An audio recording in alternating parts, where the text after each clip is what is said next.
Non veg சமைக்க மாட்டேன். அதை வந்து தெரிஞ்சுக்கிட்டு அட்டாக் பண்றாங்கல்ல. நாங்களும் மனுஷங்க தான். ஸோ மனுஷங்களா பாருங்க. தயவு செஞ்சு இந்த கேஸ்ட் இந்த மாதிரி விஷயத்தெல்லாம் உள்ள கொண்டு வராதீங்க. இப்ப நான் வந்து மனுஷன். I'm just human being. மனுஷனை மட்டும் தான் நான் பேசுறேன். நான் வந்து I'm not discriminating with any caste or anything like that. சின்ன வயசு நிராகரிக்கப்பட்டனாலயோ என்னமோ தெரியாது. நிறைய விஷயங்களை பார்த்தனாலயோ எனக்கு வந்து ரொம்ப ஈஸியா போயிடுச்சு. பழகி போயிடுச்சு. இதுதானே பார்த்துக்கலாம் ஒன்றும் விஷயம் இல்லை அப்படின்ற எனக்கு பழகி போன ஸ்லாங் தான்ப்பா. நாங்க எங்களுக்கு தெரிஞ்ச மாதிரி பேசுறோம். எங்களுக்கு இதான் தெரியும். I have gone through a lot of things. அதனால வந்து சைடு எஃபெக்ட் தான் நான் இப்ப வெயிட் போட்டுருக்கிறதும். இது வந்து ஆம்பளை பொம்பளை நல்ல விஷயம். உன் பிள்ளைய வந்து பொண்ணா வளர்த்து வச்சிருக்கோம். நீ வேலைக்கு போகணும், உன் பொண்டாட்டி உனக்கு பணிவிட பண்ணணும்.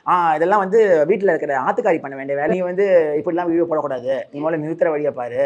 பொண்ணு மாதிரி பண்ணிட்டு இருக்க. நீ என்ன இதுவா, நீ என்ன அதுவா, இன்னும் அசிங்க அசிங்கமா போடுவாங்க. எல்லாம் 18+. 18+ கூட எல்லாம் 20+, 25+. அந்த டைம்ல எனக்கு வந்து நிறைய பேர் வந்து ரொம்ப 18+ வல்காரிட்டி வேர்ட்ஸ் எல்லாம் யூஸ் பண்ணி நிறுத்துங்க அப்படின்ற மாதிரிலாம் சொல்லி ரொம்ப படுத்திட்டாங்க. காலேஜ்லேருந்து நான் வர்ற சமயத்தில் ரோட்லேயே வச்சு பொம்மநாட்டி மாதிரி பண்ணிட்டு இருக்கேன் வந்து ரொம்ப பேசிட்டாங்க.